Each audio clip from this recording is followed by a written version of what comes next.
Hai horror lover, salam kenal. Namaku Puspa. Aku mau bacain cerita horor dan misteri buat teman-teman semua. Jika berkenan, jangan lupa subscribe dulu. Atau boleh juga kalian share ke horror lover lainnya, biar aku lebih semangat lagi ceritanya. Seorang wanita muda bernama Nisa memutuskan untuk mencari peruntungan di kota besar. Ia tinggal bersama ayahnya di sebuah desa kecil dan hanya memiliki ijazah sekolah dasar.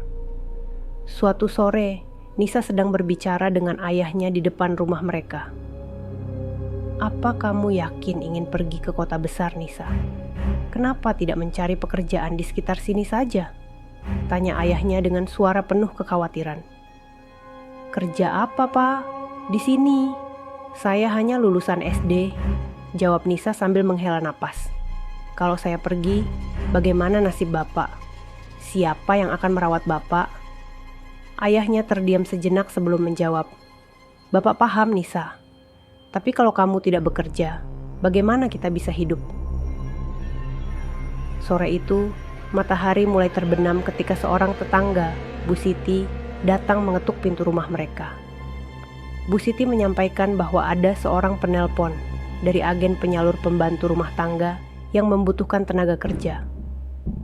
Nisa diminta untuk datang ke kantor agen tersebut keesokan harinya. Keesokan paginya, Nisa berangkat ke kota dengan perasaan campur aduk. Ia tiba di rumah besar milik agen penyalur tenaga kerja itu. Di sana, ia harus menunggu giliran bersama banyak orang lainnya. Setelah menunggu cukup lama, nama Nisa dipanggil. Di dalam ruangan kecil, pemilik agen, Pak Andi, bertanya, "Nisa, kamu lahir di hari apa?" Nisa agak bingung dengan pertanyaan itu, tapi ia menjawab, "Saya lahir di hari Jumat Kliwon, Pak." Pak Andi mengangguk seakan puas dengan jawabannya. Ia lalu membawa Nisa ke ruangan lain yang lebih besar dan lebih megah. Di sana sudah menunggu dua wanita lainnya, Lina dan Ayu, yang juga melamar pekerjaan sebagai pembantu rumah tangga.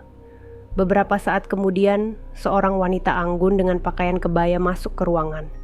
Ia adalah Bu Ratna, pemilik rumah makan terkenal di Jawa Timur.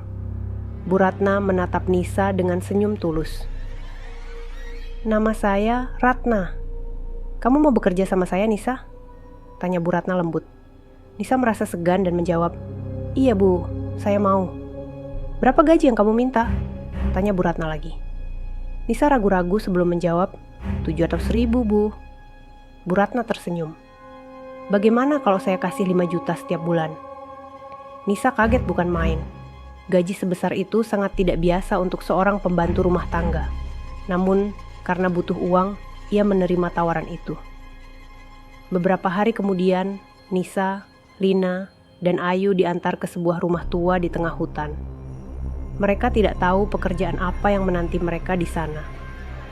Ketika tiba di rumah itu, mereka disambut oleh seorang pria tua bernama Pak Joko. Pak Joko membawa mereka masuk ke dalam rumah dan memperkenalkan mereka kepada seorang gadis muda yang terbaring di atas ranjang dengan kondisi tubuh penuh nanah dan lebam hitam. Gadis itu bernama Sari. "Nama saya Joko. Tugas kalian di sini adalah merawat Sari," kata Pak Joko dengan suara berat. Nisa, Lina, dan Ayu merasa ngeri dengan apa yang mereka lihat. Namun, mereka tidak punya pilihan lain selain menjalankan tugas mereka. Setiap hari, mereka bergantian merawat Sari, memandikannya dengan air yang dicampur bunga 7 rupa, dan memberikan minum. Malam-malam mereka penuh dengan ketakutan dan kebingungan. Bau busuk dari tubuh Sari mengganggu tidur mereka. Pak Joko hanya memberikan sedikit penjelasan tentang apa yang sebenarnya terjadi. Sari terkena santet. Dia disembunyikan di sini agar bisa bertahan sampai ditemukan cara menyembuhkannya, kata Pak Joko suatu malam. Nisa, Lina, dan Ayu mulai menyadari bahwa pekerjaan mereka bukan sekadar merawat orang sakit, tetapi juga menjaga rahasia besar yang mengerikan. Mereka harus bertahan dalam kondisi yang sulit, dikelilingi oleh misteri dan ketakutan, selama 1000 hari di rumah tua itu. Malam terus berlalu di rumah tua itu, dan ketiga wanita muda, Nisa, Lina, dan Ayu, semakin terjebak dalam situasi yang penuh ketidakpastian dan ketakutan. Mereka tidak hanya menghadapi tugas berat merawat Sari, tetapi juga harus beradaptasi dengan rutinitas yang penuh misteri dan kegelisahan. Pada hari ke-30, Nisa terbangun tengah malam oleh suara bisikan lembut yang terdengar di telinganya. Ia mendapati dirinya berada di sebuah ruangan gelap, hanya diterangi oleh cahaya bulan yang masuk melalui jendela. Dengan hati-hati, ia berjalan menuju kamar Sari. "Nisa, Nisa." Suara itu terdengar lagi, kali ini lebih jelas dan mendesak. Nisa membuka pintu kamar Sari perlahan-lahan. Di dalam, ia melihat Sari yang biasanya terbaring tak bergerak. Kini duduk tegak di ranjangnya. Matanya terbuka lebar menatap langsung ke arah Nisa. "Nisa, tolong aku." Suara Sari terdengar serak dan penuh penderitaan. Nisa merasa ngeri dan ingin lari. Tetapi ada sesuatu dalam tatapan mata Sari yang membuatnya tidak bisa bergerak. "Apa yang terjadi padamu, Sari?" tanya Nisa dengan suara gemetar. "Ada sesuatu yang mengikatku di sini. Aku tidak bisa pergi." "Mereka tidak akan membiarkan aku pergi," jawab Sari dengan mata berlinang air mata. Nisa segera membangunkan Lina dan Ayu. Ketiganya berkumpul di kamar Sari, mendengarkan cerita yang menakutkan dari Sari tentang kutukan dan kekuatan jahat yang mengikatnya di rumah itu. Pekerjaan semakin berat bagi Nisa, Lina, dan Ayu. Bau busuk dari tubuh Sari semakin menyengat, dan kehadiran supranatural di rumah itu semakin sering mengganggu mereka. Pada suatu malam, mereka mendengar suara langkah kaki berat di lantai bawah, seperti seseorang sedang berjalan dengan sepatu besi. "Apa itu?" bisik Lina dengan suara bergetar. "Kita harus pergi dari sini. Ini tidak bisa dilanjutkan," kata Ayu tegas, mencoba menyembunyikan rasa takutnya. Namun, setiap kali mereka mencoba meninggalkan rumah itu, sesuatu selalu menghalangi mereka. Mereka merasa terjebak, seolah ada kekuatan yang tidak terlihat yang menjaga mereka tetap di sana. Pada hari ke-200, seorang dukun tua bernama Pak Wiryo datang ke rumah itu atas permintaan Pak Joko. Pak Wiryo dikenal sebagai dukun yang memiliki kemampuan mengusir roh jahat dan mematahkan kutukan. Pak Wiryo memasuki kamar Sari dengan membawa berbagai peralatan ritual, termasuk dupa dan daun kelor. Ia memulai ritual dengan membaca mantra dan mengasapi ruangan dengan dupa. "Sari, aku akan mencoba membebaskanmu dari kutukan ini," kata Pak Wiryo sambil menatap Sari yang tampak semakin lemah. Sari mengangguk lemah, matanya penuh harapan meski tubuhnya semakin kurus dan kering. Namun, saat ritual mencapai puncaknya, sesuatu yang mengerikan terjadi. Tubuh Sari bergetar hebat, dan dari mulutnya keluar suara yang bukan miliknya. Suara mengerikan yang terdengar, seperti gabungan beberapa suara manusia dan binatang. "Kalian semua akan mati di sini." Suara itu menggelegar di ruangan, membuat semua orang yang ada di sana ketakutan. Pak Wiryo melanjutkan mantranya dengan suara lebih keras, berusaha mengalahkan kekuatan jahat yang menguasai Sari. Akhirnya, setelah beberapa jam, Sari terdiam dan pingsan.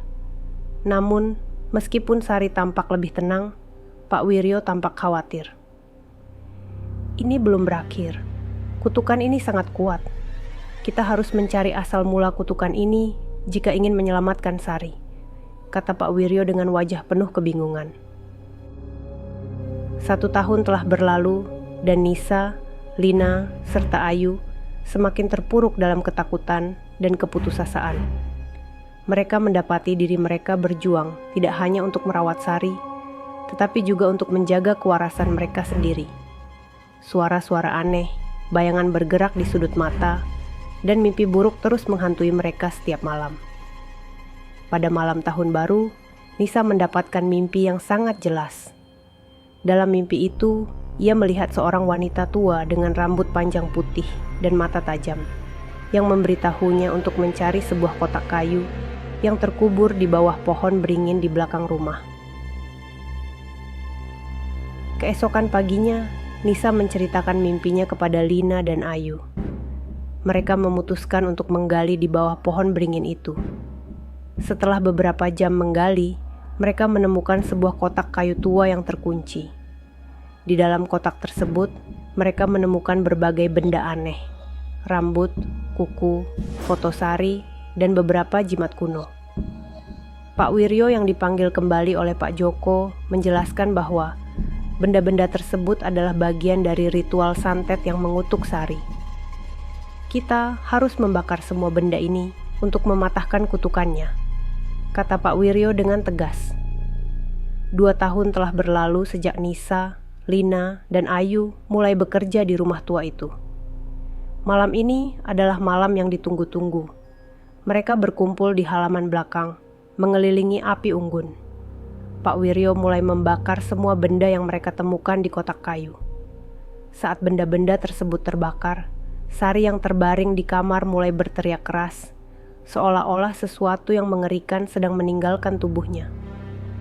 Nisa, Lina, dan Ayu berlari ke kamar Sari, melihat tubuhnya yang penuh nanah dan lebam perlahan-lahan sembuh. Terima kasih, bisik Sari dengan suara lemah tetapi penuh harapan. Pada akhirnya, kutukan itu berhasil dipatahkan. Sari sembuh total dan kehidupan di rumah tua itu kembali normal. Nisa, Lina, dan Ayu akhirnya bisa kembali ke rumah mereka masing-masing, membawa pengalaman yang tidak akan pernah mereka lupakan.